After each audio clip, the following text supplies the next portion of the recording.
한 절씩 교독하시겠습니다. 여호수아 3장 1절부터 6절. 여호수아가 아침에 일찍 일어나서 이스라엘 사람들과 더불어 시딤에서 떠나 요단에 이르러서는 건너가지 아니하고 거기서 유숙하니라. 사흘 후에 관리들이 집중으로 두루 다니며 백성에게 명하여 가로되 너희는 레위 사람 제사장들이 너희 하나님 여호와의 언약궤에 매는 것을 보거든 그곳을 떠나 그 뒤를 쫓으라. 그러나 너희와 그 사이 거리가 2,000규빗 되어가고 그것에 가까이서 들어가라. 그리하면 너희가 행할 길을 알리니 너희가 이전에 이 길을 지나고 생각하였으리라 하니라. 여호수아가 또 백성에게 이르되 너희는 스스로 성결케 하라. 여호와께서 내일 너희 가운데 기사를 행하시리라. 여호수아가 또 제사장들에게 일러 가로되 언약궤를 메고 백성 앞서 건너라 하매 곧 언약궤를 메고 백성 앞서 나아가니라. 아멘. 기도하시겠습니다. 하나님 감사합니다. 진실로 저희가 마지막 때를 살고 있습니다. 온갖 재난과 질병과 기근과 지진과 난리의 소식이 끊이지 않습니다. 하나님, 저희가 이 시대를 잘 분별할 수 있도록 도와주시고 이 시대에 취해서 살지 않도록 도와주시옵소서. 하나님, 특별히 중국의 우한의 바이러스로 인해서 많은 사람들이 고통받고 있습니다. 질병으로 인해서 고통받고 있고 또 죽어가는 자들도 많습니다.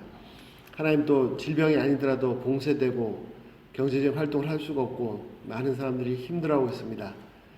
하나님, 저들의 죄가 저희보다 많아서 그런 것이 아닙니다. 하나님, 저희 모두의 죄악을 용서해 주시고 하나님, 저희가 회개하고 주님 앞에 돌이킬 수 있도록 도와주시고 하나님, 저희를 긍휼히 여기시고 불쌍히 여기셔서 이 질병에서 고쳐 주시옵소서. 하나님, 속히 끝날 수 있도록 은혜 베풀어 주셨기를 기도합니다. 평소에 정상적으로 사는 삶이 얼마나 주의 은혜였는지를 새롭게 고백합니다. 하나님, 저희가 간절히 주님만 바라볼 수 있도록 도와주시고 주님을 의지하여서 너무 위축되거나 두려워하지 않고 담대하게 행할 수 있도록 은혜 베풀어 주시옵소서. 이 시간도 주께 친히 오셔서 긍휼을 베풀어 주시고 친히 말씀하여 주시옵소서. 너무나 좋으신 하나님 감사합니다. 찬양합니다. 예수님으로 기도했습니다. 아멘. 예. 자, 계속 이어서 여호수아 말씀 보시겠습니다.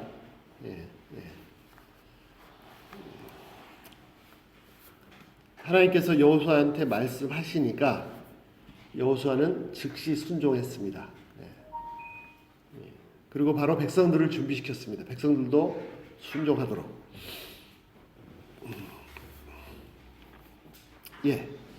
그래서 3장 1절은 이렇게 시작됩니다. 말씀을 듣고 나서 바로 시딤에서 출발해서 요단 강가로 갔습니다. 그리고 거기서 3일을 보냈습니다. 한두 사람이 간 게 아니고 민족 전체가 요단 강가로 갔습니다. 엄청나게 많은 사람들이. 자, 그리고 3일째 되는 날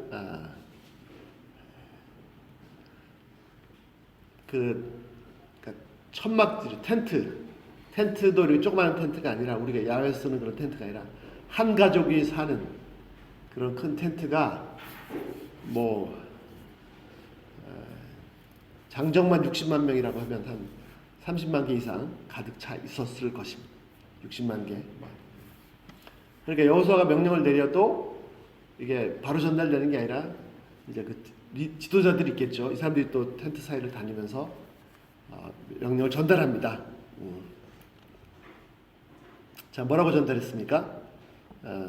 레위 사람 제사장들이 하나님 여호와 하나님의 언약궤를 매는 것을 보거든 제사장들이 언약궤를 딱 메고 출발하려고 하면 바로 텐트 다 뽑아서 다 싸서 출발해라, 준비해라, 그 뒤를 쫓아라 라고 명령을 내렸습니다. 그리고 거리가 2,000규빗 한 1km 정도, 50cm 조금 안 되니까요. 1km 좀 안 되겠죠. 거리를 뛰고 감히 함부로 가까이 하지 말고 그 뒤를 따라가라. 그러면 어디로 가야 될지 알게 될 거다. 이런 명령을 내렸습니다. 또 스스로 정결하게 깨끗하게 거룩하게 하라. 5절에 보시면 하나님께서 너희 가운데서 놀라운 기적을 행하실 것이다. 그리고 여호수아가 제사장 언약궤를 맨 제사장 4사람에게 명령했습니다. 백성들 앞에서 가라.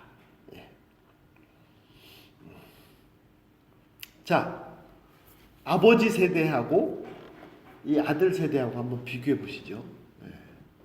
아버지 세대도 똑같이 아버지 세대는 애굽 땅에서 이집트에서 10가지 재앙으로 하나님께서 애굽을 멸망시키시는 것을 직접 보았습니다. 이 아들 세대는 광야 40년 동안 하나님께서 만나로 메추라기로 먹이시고 또 생수도 주시고 하는 것을 직접 경험했습니다. 자, 아버지 세대는요 홍해 바다 앞에 섰습니다. 이제 아들 세대는요 요단 강가에 섰습니다. 아버지 세대는요 뒤에서 애굽의 군사들이 죽이려고 달려들었습니다. 그런데 이 아들 세대는요 뒤에서 쫓아오는 적군은 없었습니다. 오히려 2지파 반이 이쪽에서 이미 영토를 확보하고 있었습니다. 그러나 요단강을 건너가면 이제부터는 적군들이 바글바글합니다. 그리고 끝없는 전쟁을 치러야 합니다. 그리고 아들 세대는 선택할 수 있습니다. 요단강 건너가지 말고 안 건너가면서 안 싸우면 되잖아요. 왜 굳이 그 피곤한 정도가 아니죠. 죽을지도 모르는 전쟁에 뛰어들어야 됩니까? 안 건너가도 됩니다. 자, 아버지 세대는요 앞에는 홍해고 뒤에는 애굽의 군사들이고 전차병들이 와서 요즘식으로 탱크나 마찬가지죠. 와서 죽는 줄 알았습니다. 죽는 줄 알았어요. 출애굽기 14장입니다. 바로가 가까이 올 때에 이스라엘 자손이 눈을 들어 보니까 애굽 사람들이 자기들 뒤에 다 달았습니다.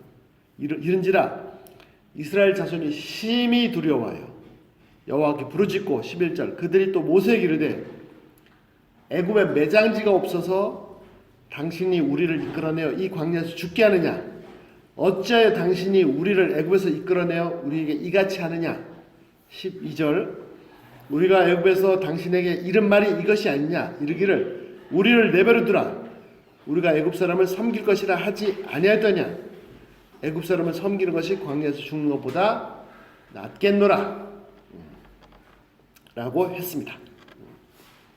자, 아버지 세대는요 앞에 홍해를 두고 뒤에 애굽의 병사들이 오니까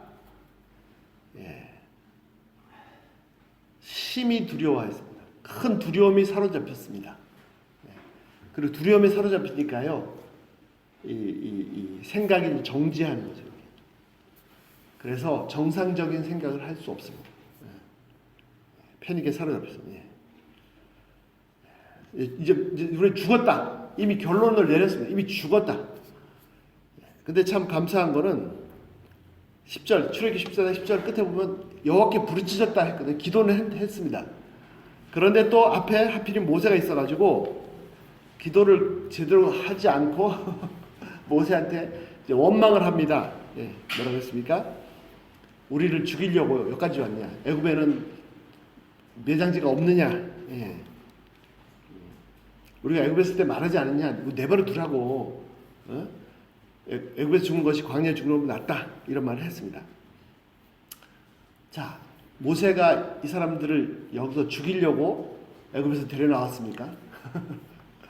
또 이런 말 한 적이 없습니다. 모세가 구원을 낼 때 좋아서 나왔지 우리 안 나간다고 한 적도 없습니다. 그러니까 정상적인 상황 판단을 하기 힘든 거죠. 이 정상적인 사고를 하기가 힘든 겁니다. 자, 아들 세대는요, 여호수아의 명령을 듣고 아무 말 없이 온전히 순종해서 요단강을 향해서 나아갔습니다. 보시죠. 여호수아가 아침 일찍 일어났습니다. 자, 요단강을 건널 방법이 없습니다. 예. 하나님께서 요단을 건너라고 하셨지, 일어나 요단을 건너 저 땅을 정복하라 라고 하셨지, 요단을 건너가는데 어떻게 건너가라고 하신 말씀이 없습니다. 예. 저 같으면 요단을 건너가라고 하시면 예, 건너가겠습니다. 근데 어떻게 건너가라고요? 뭐 어떻게 건너갈까요? 뭐 이렇게 좀 묻기라도 해야 될 것 같은데, 예, 건너가라고 하시는데 도대체 어떻게 건너가는 거죠? 예, 이게 제가 문제입니다. 저는 그냥 단순하게 순종할 줄 모르고 이렇게 따져. 예, 지금 하나님께서 건너가라고만 하셨지 어떻게 건너간다는 게 아무 얘기가 없었어요. 예, 뭐 아니 홍해를 건넜으니까 요단강을 막겠다 뭐 이런 말씀 힌트도 주신 게 없어요. 그렇다고 뭐 배를 주신 것도 없었고. 그런데 여호수아는 아무 소리 않고 아침 일찍 일어나서 본인이 준비할 뿐 아니라 백성들을 딱 다 준비시켰습니다. 예, 예. 그 다음에 이제 3일이 있었는데, 자, 여호수아로서는 자기가 할 수 있는 최선의 준비가 뭐냐면, 하나님께서 어떻게 하실지 모르겠지만, 또 홍해를 생각하면 뭐 이렇게 하시지 않을까 하는 생각을 할 수도 있겠지만, 여호수아가 준비할 수 있는 최선이 뭐냐면 언약궤를 앞세운 거예요. 언약궤를 앞세웠다는 것은 하나님의 약속을 하나님이 약속하셨지 않습니까? 이 모든 땅을 주겠다고 약속하셨으니까 당연히 건너가게 하시겠죠. 건너가게 못하시면서 이렇게 주겠다고 하신 것은 말이 안 되잖아요. 그러니까 그 약속을 앞세운 거죠. 하나님의 언약궤를 앞세웠다는 것은 언약을 앞세운 거고, 말씀을 앞세운 거고, 하나님을 앞세운 겁니다. 이 백성들은, 여호수아는 언약궤를 따라갔고, 언약을 따랐고, 말씀을 따랐고, 하나님을 따라갔습니다. 하나님께서 가르치겠지. 하나님께서 가르치겠지. 내가 가르는 거면은 도대체 이게 어떻게 건너가나, 어떻게 가르나, 이게 이제 정말 답이 없는 거죠, 답이. 예. 그 비슷한 예가 아브라함입니다. 아브라함. 그 본문을 가지고 뭐 평생을 연구해도, 뭐 대대손손 연구해도 답이 없죠. 하나님께서 그 100살에 우리가 상상이 안 됩니다. 우리가 뭐 40에 결혼한 지 10년, 20년 만에 아들을 얻었다 그래도 뭐 난리인데, 100살의 아들을 얻은 이삭을 제물로 바치라 하셨지 않습니까? 자, 이거를 어떻게 이해해야 됩니까? 아브라함 입장에서 도대체 어떻게 이해해야 되는 거죠? 이해가 안 되죠. 근데 바쳤습니다. 그것을 바울이 뭐라 그랬습니까? 바울이 뭐라고 설명을 해줬냐면, 로마서에서 뭐라고 설명했죠? 자, 하나님의 약속은 있습니다. 하나님의 약속이 뭡니까? 아브라함 너로 인해서 큰 민족을 이룰 것이다. 하나님께서 약속하셨지 않습니까? 그리고 그 민족을 어떻게 이룹니까? 언약의 씨, 즉 이삭을 통해서 이룰 것이다. 약속하셨지 않습니까? 그러면 우리 입장에서는 그걸 바치라 그러면 이게 논리적으로 안 맞습니다. 아니, 이삭이 살아있어야 이 언약이 성취될 건데 제물로 바쳐버리면 언약은 어떻게 되는 겁니까? 근데 바울은, 아브라함이 순종했는데 바울은 아브라함을 어떻게 이해했습니까? 자, 하나님께서 언약하신 것은 반드시 이루어진다. 하나님께서 나한테 큰 민족 이루겠다 하셨으면 큰 민족 이루어진다. 하나님께서 언약의 시, 에서가 아니라 언약의 시, 이삭을 통해서 큰 민족 이루시겠다 했으면 이 언약이 이삭을 통해서 이루어진다. 하나님께서 이삭을 바치라고 하신다고 하시지만 나는 어떻게 될지 모르지만 반드시 하나님께서 이 약속의 씨를 통해서 그 민족을 이루겠다고 하셨으니까 나는 내가 할 일은 이 자식을, 이 아들을 바치는 것이고 하나님 하실 일은 어떻게 될지 모르겠지만 하여튼 이 자식을 통해서 이 언약의 씨를 통해서 그 민족을 이루신다 라는 걸 믿은 거죠. 그래서 바울이 정말 멋있는 설명을 달았는데 뭐라고 설명을 했습니까? 아브라함이 하나님 믿었는데 어떻게 믿었어요? 죽은 자도 살리시는 분으로 믿었고 없는 것도 있는 것으로 없는 것도 마치 있는 것처럼 부르시는 진짜 하나님으로 믿은 거죠. 그래서 아브라함의 믿음의 조상이 돼요. 딱 이삭을 잡으려고 딱 하니까 멈추게 하시고 뭐라고 했어요? 내가 비로소 내가 하나님을 경외한 줄 내가 아노라 하고 아브라함 믿음에 대한 인증서를 빵 찍어주셨어요. 예. 자격증 통과 땅 찍어주셨어요. 그때 그 아브라함 믿음이 어떤 믿음이냐고요? 죽은 자도 살리시는 분이시고 없는 것도 진짜 하나님 그러신 분이시죠. 근데 이제 이게 머리가 아니라 이게 체화돼서 우리 마음속까지 실제로 우리 생활 속까지 이렇게 들어와야 되는 거죠. 자, 하나님 말씀하십니다. 약속하십니다. 요단을 건너 저 땅을 차지해라. 내가 줬다. 근데 어떻게 건너가요? 모르겠어요. 그러나 이 약속은 이루어진다 이거죠. 인간 편에서 생각하면 아니 저 약속 이루게 하시려면 요단을 건너가게 하셔야 되는데 건너가라고만 하시고 뭐 어떻게 건너가라고 하는지 말씀하시고 이게 말이 됩니까? 이것이 이제 우리 편에 내 편에서 생각이죠. 그러나 믿음의 하나님 편에서 말씀 편의 생각은 뭡니까? 난 이해가 안 돼요. 근데 분명히 저 땅을 주신다고 하셨으니까 주실 겁니다. 그러면 요단을 건너가라고 했으니까 건너가게 될 겁니다. 어떻게 건너갈지 모르겠지만. 예. 그래서 여호수아가 할 수는 없어요.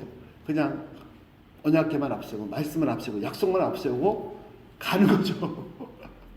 가는 거죠. 예.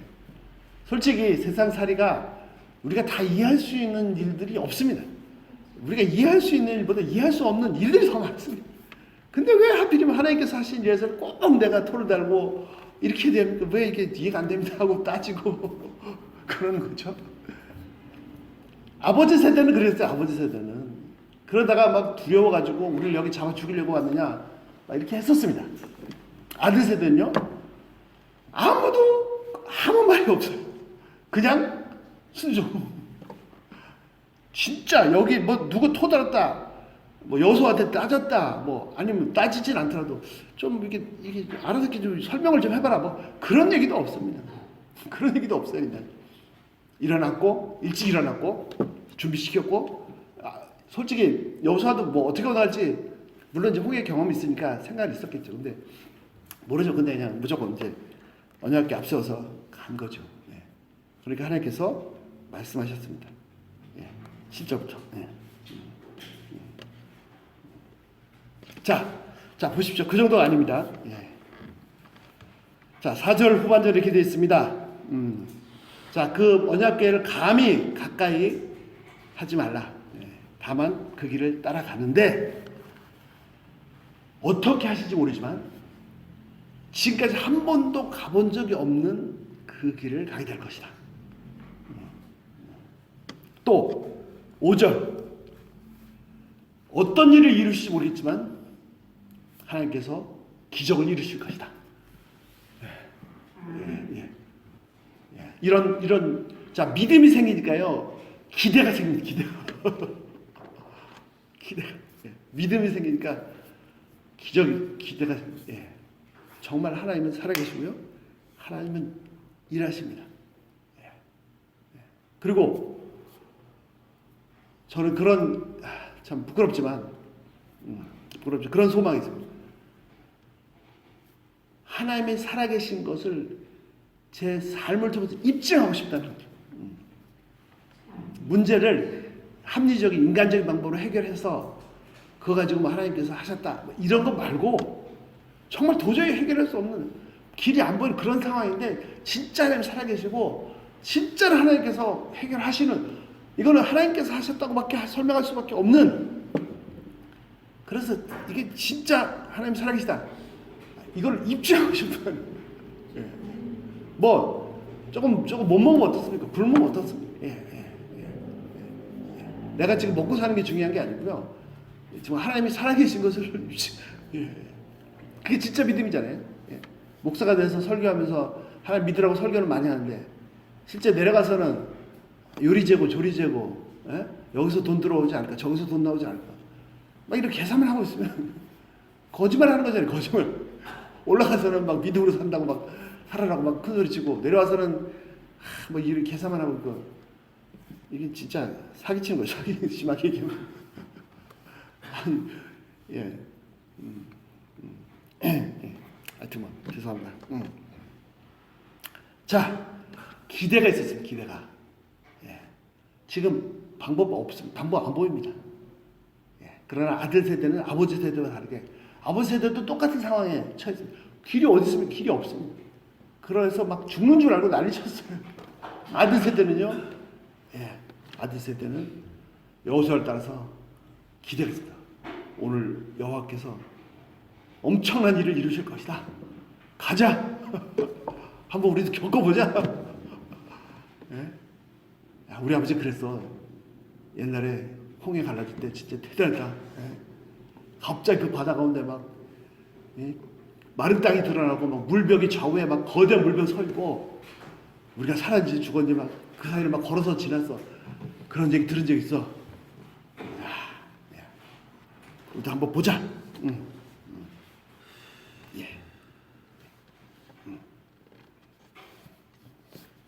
여호수아 그 성인으로서 이 두 사건을 다 겪은 사람은 여호수아와 갈렙 두 사람밖에 없습니다.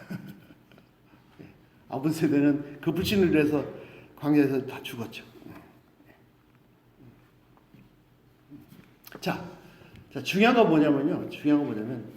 자, 우리가 말씀 믿음 하는데 중요한 것이 뭡니까? 중요한 것은 이게 그 이론이 아니라 자, 예를 들어서 뭐 수영을 한다. 그럼 선수가 있죠. 선수가 있고 코치가 있습니다. 코치, 감독이 있습니다. 옆에. 교련이 있죠. 선수가 수영을 하죠. 그리고 실제로 감독하고 선수하고 수영하면 선수가 훨씬 잘하죠. 훨씬 잘합니다. 감독은 옛날에 잘했겠지만 더 잘할 수는 없죠. 그러나 감독은 경험이 있고 또 보는 눈이 있고 이론적으로 잘하니까 선수를 지도합니다. 전쟁을 해도 실제로 전쟁하는 병사들도 있지만 그 중국 삼국지 같은 뭐 제갈량 이런 이 모사들 있잖아요. 모사들 전쟁에 대해서 많이 연구하고 뭐 무기에 대해서 잘 알고 전략도 짤 줄 아는 이런 모사들이 있어요. 그래서 병사들은 막 나가 싸우지만 위에서 다 내려다보고 자, 저쪽 부대는 이쪽으로 쳐라. 저쪽 부대 이렇게 쳐라. 우리가 무기가 있으니까 이걸 어떻게 써라. 이런 전략가가 있어요. 참모가 있어요. 우리 신앙도 마찬가지입니다. 근데 이제 신앙에서 핵심이 뭐냐면 실제. 이론도 있습니다. 이론도. 성경을 연구하고 이론도 있습니다. 근데 이론에만 그치면 정말 문제가 심각합니다. 이론을 도움을 받을 필요가 있어요. 그러나 이론만 그치면은 이제 생각하죠. 제가 무슨 얘기를 하고 싶으냐 하면은 자, 우리가 언약궤를 앞세워 갔습니다. 그러니까 이 여호수아와 백성들은요. 그 아버지 세대와는 다르게 진짜로 그 약속의 말씀을 그것이 하나님의 말씀이고 진짜로 받아들이셨죠. 그게 아버지 세대와 다른 점입니다. 이거 하나 살펴보겠습니다. 자, 지금은 당장 눈앞의 과제는 요단을 건너가는 겁니다. 그래야 뭐 땅을 차지하든 전쟁을 하든 이기든 지든 뭐 결판이 날 거 아닙니까? 그리고 이 요단을 건너가는 이 사명을 아버지 세대와 다르게 진짜 믿음으로 행해서 멋있게 건너갔습니다. 멋있게 건너갔습니다. 그러나 지금 당장 눈앞에 과제는 요단을 건너가는 거지만 하나님의 언약은 그 요단을 건너가는 것이 전부가 아닙니다. 하나님의 약속의 말씀은요, 이 백성들한테 애굽 강에서부터 저 북쪽의 유브라데스강까지 그 광대한 땅을 다 주시겠다는 약속입니다. 그 약속의 첫 발자국으로 요단을 건너가는 사명이 있는 겁니다. 이것이 또한 약속이기도 하지만 명령이기도 합니다. 명령이기도 하고 약속이기도 합니다. 자, 명령이에요. 하나님께서 여호수아한테 명령하셨죠. 일어나서 요단을 건너 저 땅을 차지하라 라고 명령하셨는데 이 명령은 다른 명령하고 다르게 약속입니다. 약속. 약속입니다. 그러니까 명령만 강조하면 막 순종해서 내가 어떻게 해야 되지 않나가 아닙니다. 중요한 것은 약속입니다. 무슨 말이죠? 예를 들어서 어떤 사람이, 저는 몰랐는데 어떤 사람이 죽으면서 저한테 100억을 남겨줬어요. 내가 100억을 너한테 준다라고 하고 죽었어요. 약속이지, 약속. 근데 이거 명령입니다. 그러니까 은행 가서 서류 뭐 준비해서 찾아가라. 이게 명령이잖아요. 그렇잖아요. 무슨 말씀인지 아시죠? 100억을 주겠다. 내가 100억을 준다라는 약속이 있어요. 근데 그 약속은 명령이 따라옵니다. 왜? 자, 은행에 가서 찾아가라. 근데 이 찾아가라는 이 명령은 다른 명령은 다릅니다. 내가 뭐 열심히 일해서 돈 벌어서 100억 만들어내는 그런 명령은 다릅니다. 언약에 기초한 명령입니다. 그러니까 이걸 잘 이해하셔야 돼요. 하나님의 약속이 있어요. 하나님의 말씀이 있어요. 기초는 이게 말씀입니다. 그리고 이제 그 첫 출발이 요단강을 건너가는 겁니다. 자, 아까도 말씀드렸죠? 왜 굳이 요단강을 건너가는 것도 힘든데 요단강을 믿음으로 건너가면은 이제부터는 전쟁. 적들이 바글바글로 전쟁을 해야 돼요. 그걸 왜 해야 됩니까? 왜? 이제 안 건너. 요단강 안 건너. 여기서 살지 뭐. 근데 건너갔죠. 왜요? 그 과업이, 그 명령을 수행해야 되는, 저 모든 땅을 성취해야 되는 명령을 수행해야 되는 그 과업이고 명령으로 그친 게 아니라 언약이기 때문입니다. 언약. 내가 가서 막 죽기 살기 싸워서 막 이겨서 내가 일을 이루어야 된다가 아니라, 그게 언약이 없는 내 과업만인 것이 아니라 하나님이 다 100억 다 자 준비했다. 와서 찾아가라. 이런 약속이기 때문에 당연히 가야죠. 막 가서 막 내가 정복 전쟁을 해가지고 막 죽을 또 활동해서 성취해야 되는 그런 문제가 아니라 다 찾아가야 준비했으니까 가지러 가자 이런 거죠. 자, 보십시오. 그래서 이제 요단을 건너갑니다. 그런데 이 약속의 말씀은 아버지 세대도 똑같이 받았습니다. 아버지 세대도 모세를 통해서 가나안 땅을, 적과 우리는 땅을 다 주겠다. 이미 약속을 받았습니다. 그런데 이 아들 세대와 아버지 세대가 다른 점이 뭡니까? 아버지 세대는 그 약속을 받았음에도 불구하고 그 약속, 언약의 약속의 말씀을 그냥 창고에 보관해놨어요. 하루하루 광야를 가는데 그 약속을 가지고 우리가 저 약속, 하나님이 저 땅을 다 주셨다. 가자. 좀 힘들다. 오케이, 괜찮아. 우리 가자. 이게 아니라는 거죠. 아들 세대 그렇게 했어. 아들 세대는요. 여호수아 세대는요. 그 약속을 받았습니다. 당연히 요단강 건너가야죠. 여리고 만나서 정복해야죠. 기본이 달라져. 정복해야죠.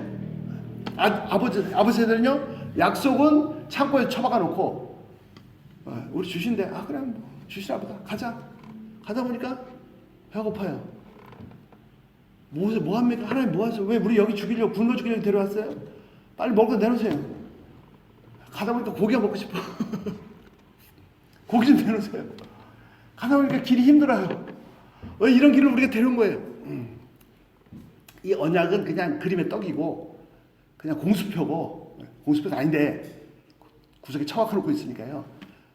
광야길 가는 하루하루가 불평이고 원망이고. 예. 저 예쁜 여자들 있네. 마음대로 자기 기분대로 취해서 데려다가 살다가 우상 섬기고. 예. 그랬습니다. 예. 하나님의 언약은 절대 공수표가 아닙니다. 눈에 보이는 것보다 더 확실한, 눈에 보이는 대로 일이 성취되지 않습니다. 그럼 뭐 다 예측하고 할 수 있죠. 하나님 언약대로 성취됩니다. 예. 진짜 하나님께서 주신 거대한 약속을 확실하게 어디 구석에 처박아 놓은 게 아니라, 와, 이제 우리가 이제 이 모든 땅을 차지한다. 하나님께 주셨다. 가서 다 정복하자. 이렇게 돼 있으니까 요단 건너가는 것이고, 그 다음에 전쟁이 있다 해도 그래도 건너가는 거죠. 예. 그래서 실제 믿음이 있는 사람과 겉으로 보기에 믿음 같이 보지만 실제 믿음이 없는 언약을 창고에 보관하는 사람과의 차이입니다. 자, 그런데 이 차이가 어디서 납니까? 아까도 제가 조금 말씀드려 말았는데, 실제냐 이론이냐 이 차이입니다. 우리가 하나님을 믿는다 하는 것은 이론만이 아닙니다. 성경을 통해서 알아야 되지만 이론만이 아닙니다. 여호수아 1장 1절부터 9절까지 하나님께서 오셔서 직접 말씀하셨던 것처럼, 내가 개인적으로 성경을 펼칠 때 성경을 더 깊이 아는 것도 필요하지만, 그걸 넘어서서 하나님을 개인적으로 만나는 것입니다. 예. 제가 청년 때 만난 목사님, 철야 기도할 때 한 분 목사님 만났는데, 그분이 그런 얘기를 하셨어요. 자신이 예수 믿고 목사가 되기까지 매일같이 큐티로 인도받았답니다. 그래서 목사가 됐답니다. 앞으로도 매일같이 아침마다 하는 큐티로 하나님께서 말씀하시고 인도하시겠죠. 그러니까 우리의 신앙이 그냥 성경을 연구하는 쪽에서 끝나면 안 되고요. 개인적으로 이렇게 음성을 듣는 그 실제가 있어야 되는 거예요. 실제가. 그럴 때 진짜 믿음이 생깁니다. 진짜 하나님과의 인격적인 만남이. 왜 우리가 새벽기도를 왜 합니까? 우리가 경건 시간을 왜 갔습니까? 성경을 왜 읽습니까? 예배를 드리는 가운데 설교를 왜 듣습니까? 성경에 대한 지식을 쌓기 위해서. 지식이 필요합니다. 그런 지식만 머물면 안 됩니다. 우리가 성경 박사가 되려고 하는 게 목적이 아니지 않습니까? 그 지식을 넘어서서 하나님이 어떤 분인지를 알고, 특별히 하나님, 제가 예배 드리고 있습니다. 주일 예배 드리고 있습니다. 목사님 설교하십니다. 그 본문 가운데서, 설교 가운데서 주님 지금 나한테 하시는 개인적인 당신의 음성을 들려주십시오. 무슨 뭐 신비한 걸 하라는 게 아닙니다. 우리가 성경을 평소에 다독할 수 있습니다. 쭉쭉 읽어갈 수 있습니다. 그때도 매일 새벽 기도합니다. 매일 경건의 시간 합니다. 할 때 말씀 붙잡고 할 때도 그 속에서 성경을 통해서 하나님이 더 어떤 분인지 더 알아가기도 하지만, 그걸 넘어서서 하나님께서 뭐라고 하시는지 그걸 들어야 되는 거죠. 그래서 하나님과의 마치 사람과 사람이 대화하듯이 인격적인 그런 만남이 있어야 이 말씀이 진짜 내 것이 되고, 이 언약이 내 것이 되고, 그것이 진짜 믿음이라는 거죠. 그냥 내가 막 무조건 믿습니다 하는 것이 아니라. 심지어는요, 이럴 수도 있어요. 기도하는데 내가 말하고 있는데 하나님 뜻이 깨달을 때가 있습니다. 내가 말하고 있는데, 내가 말하고 있는 이 말이 내가 기도하기 전에 상상도 하지 못했던 내용들이 막 쏟아져요. 이렇게 하죠. 또는 아주 간단한, 그러나 분명하고 확실한 거 하나. 자, 빌립보서 4장 6절 7절 말했어요. 아무것도 염려하지 말고 오직 모든 일 기도와 간구로 너희 것을 감사함을 하나님께 하리라. 그러면 어떻게 됩니까? 이거 많이 내용 많지만 결과 뭐죠? 그러면 모든 지각이 뛰어난 하나님의 평강이 그리스도 예수 안에서 너희 마음과 생각을 지키시리라. 자, 그것도 긴 얘기인데요. 어떻게 해요? 지금 내가 막 이걸 하고 싶어서 그렇게 하는데 답답하고 평안이 없어요. 끝까지 막 버티다가 알겠습니다. 내려놓고 반대로 포기했더니 평안이 임했어. 그러면 그게 하나님 뜻일 수 있습니다. 예. 그렇다고 무조건 다 그런 건 아니지만, 또는 그 누가복음에 보면 엠마오로 가는 제자들이 얘기하죠. 예수님이 부활하신 예수님 만나고 예수님이 없어지셨어요. 근데 뭐라 그래요? 그분이 성경 풀어주실 때 우리 속이 뜨겁지 아니하더냐? 어떤 때는 정말 뜨겁게 하십니다. 그래서 하나님께서 하셨다는 것을 볼 수 있습니다. 그러나 또 맨날 뜨거워야 된다. 그건 아니에요. 제가 아주 쉽게 알아볼 수 있는 샘플 몇 가지 예를 드렸는데, 하여튼 그런 걸 떠나서 진짜 믿음의 실체는요, 계속 이 만남 말씀 통해서 인격적인 만남 속에서 그 말씀이 살아서 내 것이 되고, 그래서 그분을 신뢰하는 그것이 믿음으로 열매를 맺는 것이지, 옆에서 코치가 돼서 이론으로 이런 상황에서는 하나님이 이런 분이시가 이렇게 하실 거야, 저렇게 하실 거야, 이론으로만 그치면 헛다리 짚을 수 있어. 헛다리. 그리고 그 언약이 내 것이 되지 않고 창고에 처박혀 있고 머리로 말로는 잘하는데, 실제 삶에서는 또 이게 너무 힘들어, 막 왜 또 이렇게 힘들고, 막 이것도 없고 저것도 없고 아프고.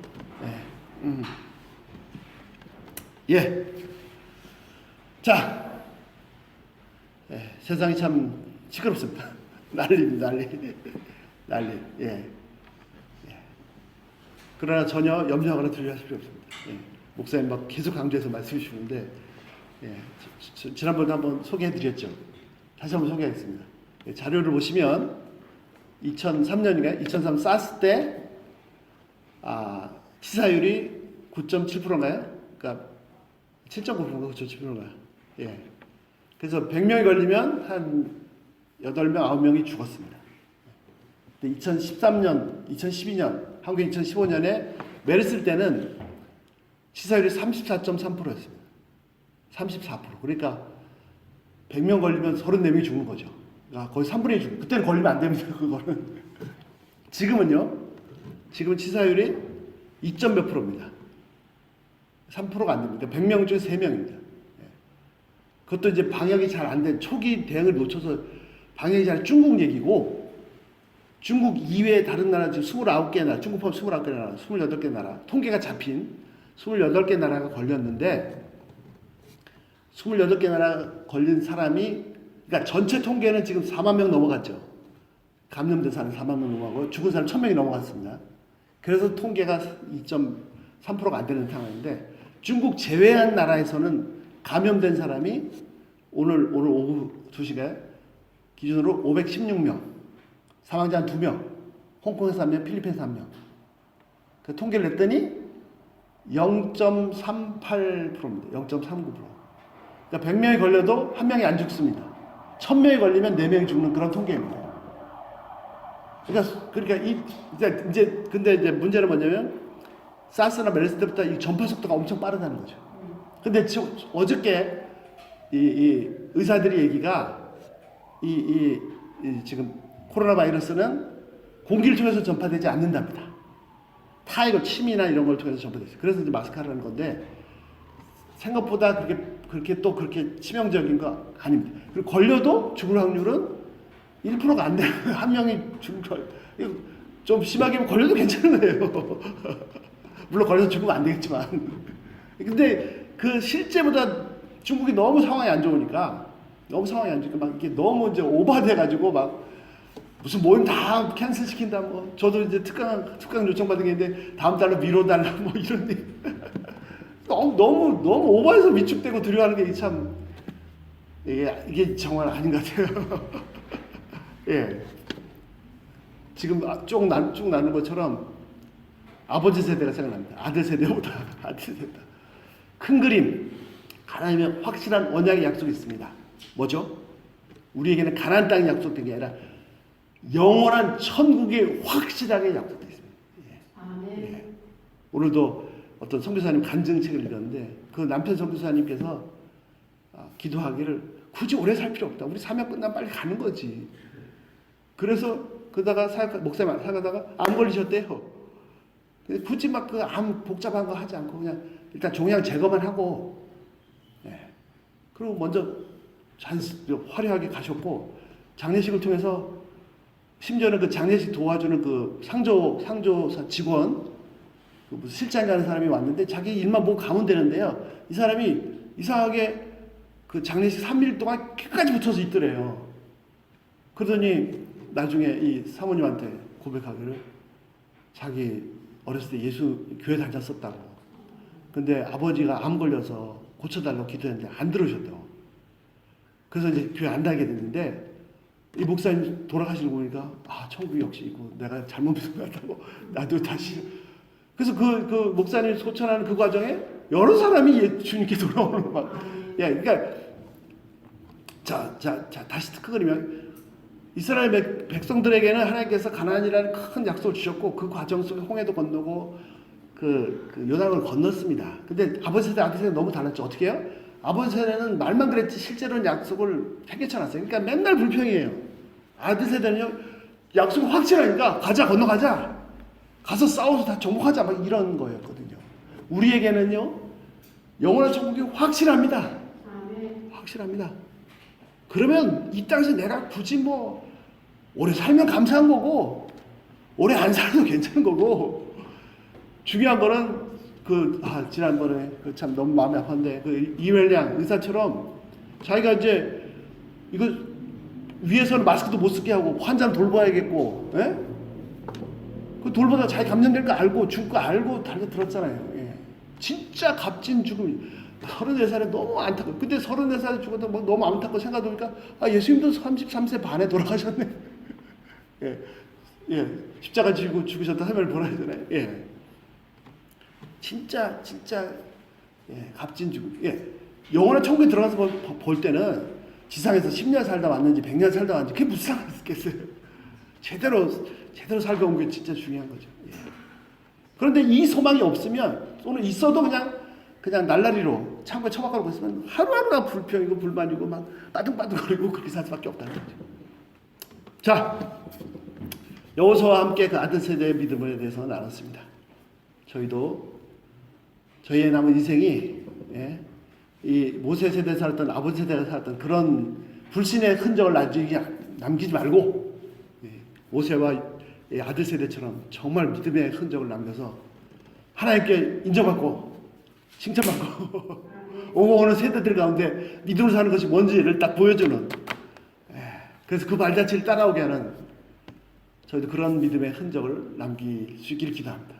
저는 개인적으로 그런 기도, 죄송합니다. 이건 제 개인적인 얘기는 나와서 죄송한데 며칠 기도하다 그런 생각이 들었어요. 하나님,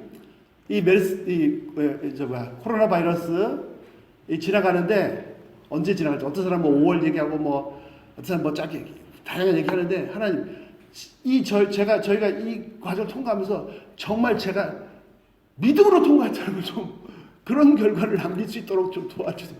다른 사람처럼 막 불안해하고 막 이렇게 하지 말고 정말 하나님 살아계시고 하나님께서 믿음으로 통과했다 이렇게 통과할 수 있도록 좀 도와주세요. 이렇게 이제 기도했습니다.